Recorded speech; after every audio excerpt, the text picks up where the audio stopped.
नमस्कार. 7वीच्या वर्गात तुम्हा सर्व विद्यार्थ्यांचे स्वागत आहे. ऑनलाईन शिक्षण पद्धतीने आज आपण आपल्या नवीन वर्षाच्या अभ्यासक्रमाची सुरुवात करणार आहोत. चला तर आज आपण आपल्या मराठी विषयातील पाठ्यपुस्तकातील पहिलीच कविता म्हणजे सुरुवातीलाच प्रार्थना आहे आणि जगदीश खेबुडकर या प्रसिद्ध कवींची कविता अर्थातच प्रार्थना ही अत्यंत सुंदरतेने त्यांनी मांडलेली आहे आणि तिचा समावेश आपल्या अभ्यासक्रमात केलेला आहे. खेबुडकर यांचा जन्म राधानगरी रस्त्यावरील खेबेवडी हळदी या गावी झाला. प्रसिद्ध मराठी साहित्यिक व गीतकार. पेशाने ते स्वतः शिक्षक होते. वयाच्या 16व्या वर्षी त्यांनी मानवता तू विधवा झालीस हे पहिले दीर्घकाव्य लिहिले. महात्मा गांधीजींच्या खुनानंतर जेव्हा त्यांचे घर जाळले गेले तेव्हा त्या राखेच्या ढिगाऱ्याकडे पाहून हे काव्य त्यांना सुचले आणि त्यानंतरच त्यांचा कवी आणि गीतकार म्हणून प्रवास सुरू झाला. साधे सोपे परंतु अर्थगर्भ व नादमय शब्द हे त्यांच्या गाण्याचे वैशिष्ट्य आहे. आपल्या जीवनात 3 गोष्टी खरंच महत्त्वाच्या आहेत: श्रद्धा, विश्वास आणि प्रार्थना. कामाप्रती श्रद्धा ठेवली पाहिजे, एकमेकांवर विश्वास असला पाहिजे आणि ज्या गोष्टी साध्य करायच्या आहेत त्यासाठी देवाकडे प्रार्थनाही केली गेली पाहिजे. प्रार्थनेत खूप मोठी ताकद आहे आणि म्हणूनच तर कोणतेही कार्याची सुरुवात करत असताना, शुभ कार्य करत असताना आपण आवर्जून प्रार्थना करतो, कारण ते शुभ कार्य सुरळीतपणे पार पाडावे म्हणून. हो, प्रार्थनेत नक्कीच ताकद आहे. आपल्या मनातील अनेक गोष्टी प्रार्थनेच्या वेळी आपण देवाला सांगतो आणि याच प्रार्थनेमुळे आपला आत्मविश्वास वाढतो. आपल्या विचारात सकारात्मकता येते आणि आपण सकारात्मक विचार करू लागतो. प्रार्थनेमुळे काय मिळते तर मन ताजेतवाने शांत राहते. आपल्याकडून कोणी दुखावले नाही गेले पाहिजे आणि रोज आपल्याकडून चांगलं वर्तन घडलं पाहिजे याच्यासाठी आपण ईश्वराकडे विनंती करत असतो. चांगली बुद्धी घेण्याची, चांगले विचार करण्याची मागणी आपण या प्रार्थनेतून देवाकडे सतत करत असतो. अशीच एक प्रार्थना आज आपण अभ्यासणार आहोत. या प्रार्थनेत जगदीश खेबुडकर यांनी शाळेविषयीचा जिव्हाळा, प्रेम आणि कृतज्ञतेची भावना व्यक्त केली आहे. आपल्या जीवनातील एक महत्त्वाचा घटक म्हणजेच आपली शाळा. या शाळेत आपण अनेक गोष्टी शिकतो, मैत्री करतो, खेळतो, विविध कृती करतो, बाह्यज्ञान प्राप्त करतो, ज्ञान ग्रहण करतो. अनेक गोष्टी आपण शाळेतून शिकत असतो आणि म्हणूनच तर आपल्याला आपली शाळा अत्यंत आवडत असते. या शाळेत आपण आल्यापासून किंवा दिवसाची सुरुवात ही प्रार्थनेनेच करतो. आज आपण या प्रार्थनेतून काय शिकणार आहोत हे तर मी तुम्हाला सांगणारच आहे, पण पहिल्यांदा आपण या प्रार्थनेचं वाचन करूया. आपण ही प्रार्थना चाल लावून वाचूया. चाल लावल्यामुळे तुमच्या ती दीर्घकाळ लक्षात राहील आणि चाल लावल्यामुळे कविता समजण्यास देखील किंवा त्यातील शब्द म्हणताना किंवा ऐकताना खूप सुंदर वाटतं आणि त्याचा अर्थ आपल्याला समजण्यास सोपा जातो. मी कविता गात असताना किंवा वाचत असताना तुम्ही तुमचं बोट तुमच्या पुस्तकातील त्या ओळींवरून फिरवत जा आणि माझं म्हणून झाल्यावर किमान 2दा तरी तुम्ही या कवितेचं म्हणजेच प्रार्थनेचं गायन करा किंवा तुम्ही साध्या पद्धतीने वाचलं तरीही चालेल. चला तर आपण आता पहिल्यांदा प्रार्थना म्हणूया.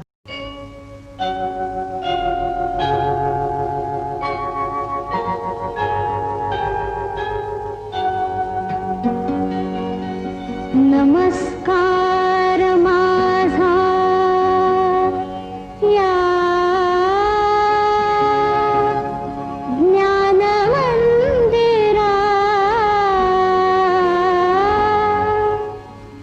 सत्यं शिवं सुंदरा, सत्यं शिवं सुंदरा, सत्यं शिवं सुंदरा, सत्यं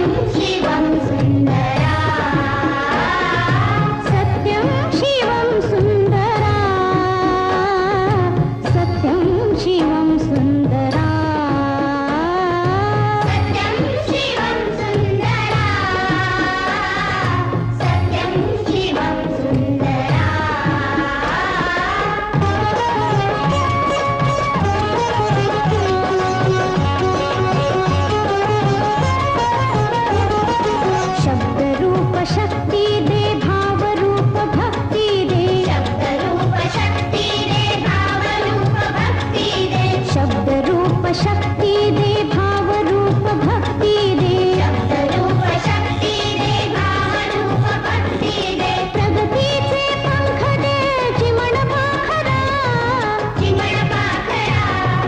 ज्ञान मंदिरा सत्यं शिवं सुंदरा सत्यं शिवं सुंदरा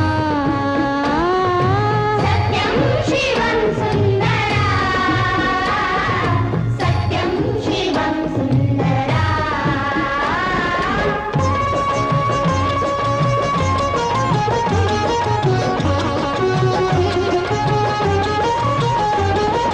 विद्याधन दे आम्हास एक छंद एक ध्यास विद्याधन दे आम्हास एक छंद एक ध्यास विद्याधन दे आम्हास एक छंद एक ध्यास विद्याधन दे आम्हास एक छंद एक ध्यास नाव ने पैल तिरे दया सागरा ज्ञान मंदिरा सत्यं शिवं सुंदरा सत्यं शिवं सुंदरा सत्यं शिवं सुंदरा सत्यं शिवं सुंदरा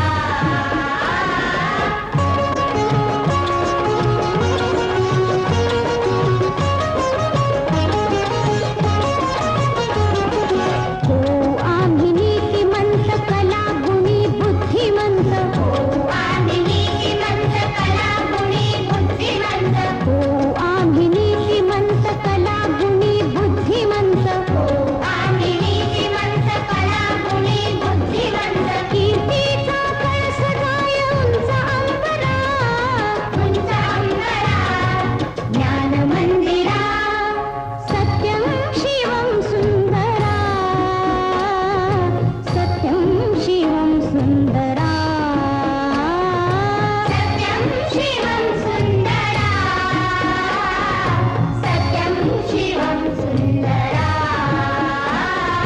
सत्यं शिवं सुंदरा सत्यं शिवं सुंदरा पहा, आपण ह्या प्रार्थना म्हटल्यामुळे आपल्या मनाला एक प्रकारची शांतता प्राप्त झालेली आहे किंवा खूप छान वाटत आहे. नमस्कार या शब्दाचा अर्थ वंदन किंवा इथे प्रार्थना असा अपेक्षित आहे. नमस्कार माझा या ज्ञान मंदिरा सत्यम शिवम सुंदरा. ज्ञान मंदिर म्हणजे ज्या ठिकाणी आपण ज्ञान ग्रहण करतो, म्हणजेच ते विद्येचं मंदिर, म्हणजेच आपली शाळा. तर विद्येचे ज्ञानाचे मंदिर असलेल्या आमच्या शाळेला आमचे वंदन आहे. शाळा ही एक सत्य, शिव आणि सुंदर या मूल्यांचे भांडार आहे. या शाळेत आपण सत्याने वागले पाहिजे, नीतिनियमात वागले पाहिजे, सुंदर सुंदर मूल्यांचे आचरण केले पाहिजे, शिकले पाहिजे आणि हेच आपण शाळेत शिकतो. या शाळेत आपण अशा अनेक गोष्टी आत्मसात करत असतो आणि आपल्याला शिकायला मिळत असतात आणि या मूल्यांना किंवा या मूल्यांचा स्वीकार आपण करतो. म्हणूनच या शाळेला पूर्ण भावनेने, श्रद्धेने या मूल्यांचा स्वीकार करावा, यासाठी पुन्हा पुन्हा या शाळेला माझा नमस्कार असू दे. शब्दरूपी शक्ती ही अत्यंत महत्त्वाची आहे. आपलं पहिलंच कडवं म्हणजेच शब्दरूप शक्ती दे भावरूप भक्ती दे प्रगतीचे पंख दे चिमण पाखरा. शब्दरूपी शक्ती म्हणजे शब्दांची शक्ती. शब्द हे जपून वापरले पाहिजेत, कारण यात खूप शक्ती आहे, ताकद आहे.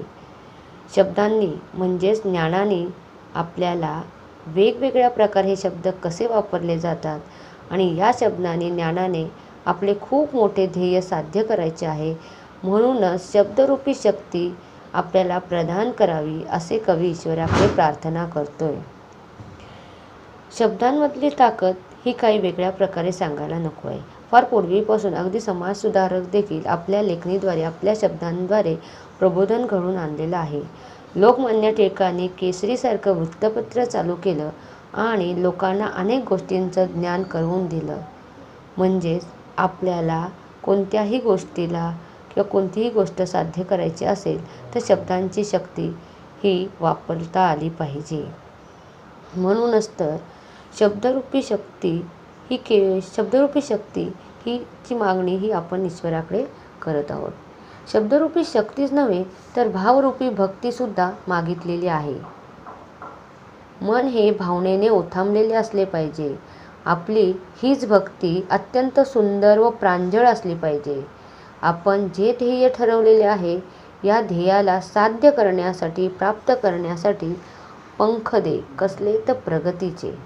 कारण हे ईश्वरा, आम्ही तुमची चिमण पाखरे आहोत, म्हणजेच लहान लहान मुले आहोत.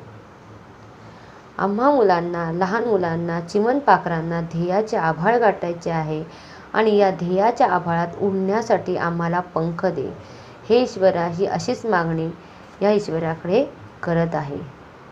शब्दांची शक्ती आम्हाला कळू दे. आमचे मन भावनेने ओथंबलेले असू दे. प्रचंड आमची भक्ती असू दे आणि या ज्ञानावर किंवा या ज्ञानाने प्रगतीचे पंख दे की या ध्येयाच्या आकाशावर उडण्यासाठी. आपलं दुसरं कडवं आहे ते विद्याधन दे आम्हास एक छंद एक ध्यास, नाव ने पैल तिरी दयासागरा. विद्याधन हा एक जोड शब्द आहे. विद्या म्हणजेच ज्ञान. हे ईश्वरा, तू आम्हास विद्येची संपत्ती दे. इथे आम्हाला इतर कोणत्याही संपत्तीचा मोह नाही आहे, पण विद्येची संपत्ती आम्हाला प्रदान कर. आम्हाला फक्त एकच ध्यास लागू दे, एकच छंद लागू दे की जितके ज्ञान आम्हाला या शाळेत शिकता येईल तितके ज्ञान ग्रहण करण्याची शक्ती आम्हाला दे. विद्या ही अशी संपत्ती आहे की जितकी आपण संपादन करू तितकी वाढते आणि मुख्य म्हणजे ही संपत्ती कोणीही आपल्याकडून चोरू शकत नाही. अगदी वृद्ध झालात तरीही ती तुमच्याकडेच राहणार आणि ही ज्ञानरूपी संपत्ती इतरांना आपण दिल्यास त्यात भरच पडते. म्हणजेच ही आपली संपत्ती वाढतच जाते. म्हणूनच आम्हाला इतर कोणत्याही संपत्तीचा मोह नाही आहे, फक्त आम्हाला ज्ञान ग्रहण करण्याची शक्ती दे. नाव ने पैल तिरी दया सागरा. नाव म्हणजे नौका, पण इथे कवीने आपल्या जीवनाची नौका असा अर्थ घेतलेला आहे. आपल्या जीवनाची नौका आपल्याला पार करायची आहे या काठावरून त्या काठावर. तीर म्हणजेच काठ. पण इथे जन्मापासून ते मृत्यूपर्यंतचे हे जे काही आपले आयुष्य आहे ते आपण चांगल्या प्रकारे जगावे. खूप काही या जीवनात अनुभव घ्यावेत, खूप काही विद्या प्राप्त करावी, नवीन नवीन छंद जोपासावेत, चांगल्या चांगल्या गोष्टी शिकाव्यात. एवढीच इच्छा, विनंती कवी प्रफुल्ला म्हणजेच ईश्वराला करतात. किती सुंदर शब्दरचना आहे. विद्येचे धन आम्हाला प्रदान कर, आम्हास छंद दे, आम्हास एकच ध्यास दे. आमच्या जीवनात आईवडिलांचे, समाजाचे, देशाचे नाव उज्ज्वल करण्यासाठी आमच्या शक्ती प्रदान कर. आमच्या मनात फक्त सगळ्यांप्रती प्रेमाचा सागरच निर्माण होऊ देत. आमचे मन स्वच्छ आणि निर्मळ अशा विचारांनी समृद्ध होऊ दे. आपलं तिसरं कडवं आहे ते होऊ आम्ही नीतिमंत, कलागुणी बुद्धिमंत, कीर्तीचा कळस जाय उंच अंबरा. या शाळेत शिकून विविध प्रकारचे ज्ञान प्रदान करून आम्ही नीतिमंत असणार आहोत.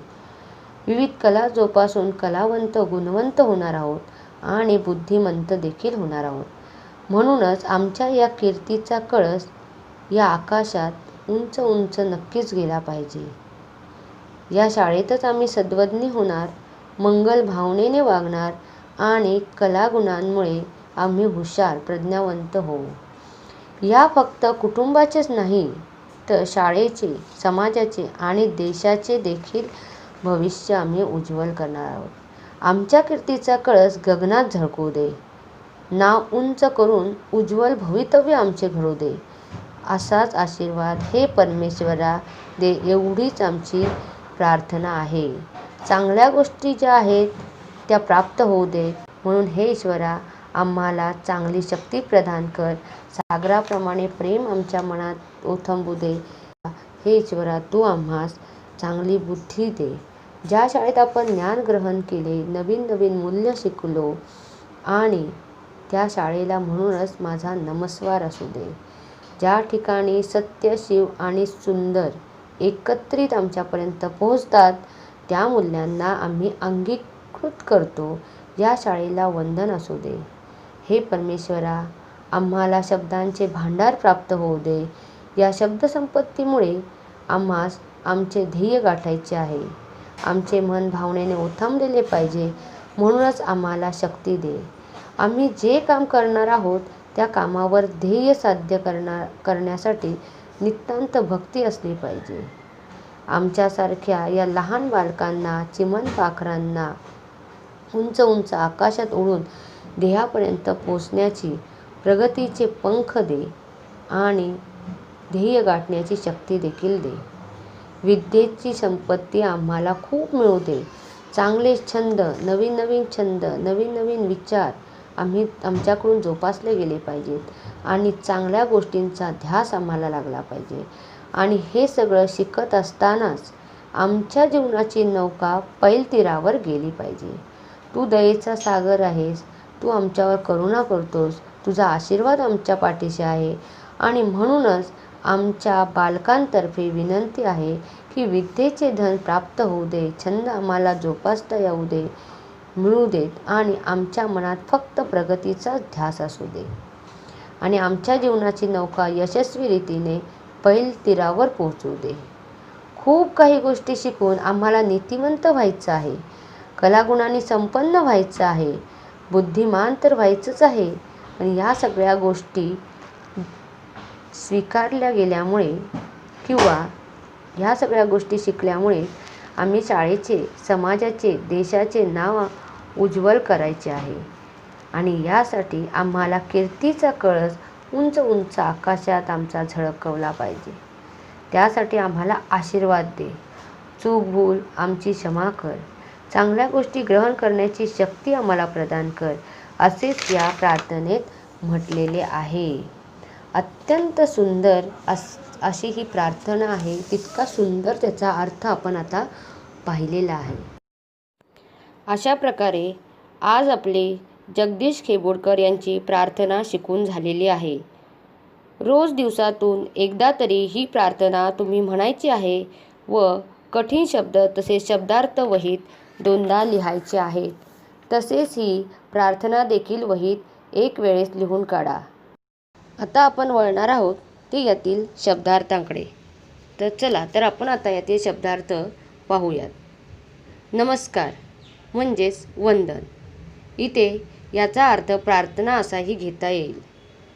विद्याधन म्हणजेच ज्ञान. ध्यास एकाच गोष्टीसाठी केलेला प्रयत्न. नाव म्हणजेच नौका. चिमण पाखरे म्हणजे लहान लहान मुले. पैलतीरी म्हणजेच पलीकडे. तीर म्हणजे काठ. दयासागरा म्हणजेच ईश्वर. नीतिमंत म्हणजेच ज्याचे वर्तन चांगले आहे असे. चांगले वर्तन असणारे म्हणजेच नीतिमंत. बुद्धिमंत अत्यंत हुशार. कीर्ती म्हणजेच प्रसिद्धी आणि अंबर म्हणजेच आकाश. आता आपण काही प्रश्न पाहूया. समानार्थी शब्द लिहा हा असा आपला पहिला प्रश्न आहे. त्यातील पहिलं म्हणजेच ज्ञानमंदिरा. ज्ञानमंदिरा याला समानार्थी शब्द शाळा. अंबर समानार्थी शब्द आकाश, नभ किंवा आभाळ असेही घेता येईल. विद्या समानार्थी शब्द ज्ञान, तर धन याला समानार्थी शब्द संपत्ती. आता आपण आपला दुसरा प्रश्न म्हणजेच एका वाक्यात उत्तरे लिहा. त्यातील पहिला प्रश्न पाहूया. ज्ञानमंदिरा असे कशास म्हटलेले आहे? तर ज्ञानमंदिरा असे शाळेस म्हटलेले आहे. दुसरा प्रश्न आहे, मुले कोणत्या धनाची प्रार्थना ईश्वराकडे करत आहेत? तर मुले विद्याधनाची प्रार्थना ईश्वराकडे करत आहेत. जगदीश खेबोडकरांचे जन्मठिकाण कोणते? आपला तिसरा प्रश्न आहे, जगदीश खेबोडकर यांचे जन्मठिकाण कोणते? तर त्याचं उत्तर असं आहे की कोल्हापूर. कोल्हापूर हे जगदीश खेबोडकर यांचे जन्मठिकाण आहे. आता आपण वळणार आहोत ते मोठ्या प्रश्नांकडे म्हणजेच थोडक्यात उत्तरे लिहा. त्यातील आपला पहिला प्रश्न असा आहे की कवीने शाळेस नमस्कार का केलेला आहे? तर शाळेत कवीने नमस्कार केलेला आहे कारण शाळेत म्हणजेच आपल्या ज्ञानाच्या मंदिरात ज्ञान ग्रहण तर केले जातेच, पण ज्ञानाबरोबरच सत्य, शिव आणि सुंदर एकत्रितपणे आपल्यापर्यंत पोहोचतात. त्या मूल्यांना आपण ग्रहण करतो ते देखील शाळेतच. आपल्या जीवनाला दिशा मिळते, नीतिमूल्य अंगीकृत करतो आणि म्हणूनच आपण या शाळेला नमस्कार केलेला आहे. दुसरा प्रश्न आहे, कवीने कोणकोणत्या गोष्टींसाठी ईश्वराकडे प्रार्थना केलेली आहे? तर उत्तर, कवीने शब्दरूपी शक्ती मागण्यासाठी, भावरूपी भक्तीसाठी, तसेच विद्येचे धन प्राप्त होण्यासाठी आणि प्रगतीच्या पंखांसाठी, तसेच जीवनरूपी नौका यशस्वीपणे पार करण्यासाठी ईश्वराकडे प्रार्थना केलेली आहे. तर अशा प्रकारे आता आपले प्रश्न देखील पाहून झालेले आहेत. अशा प्रकारे आज आपली ही प्रार्थना शिकवून झालेली आहे. धन्यवाद.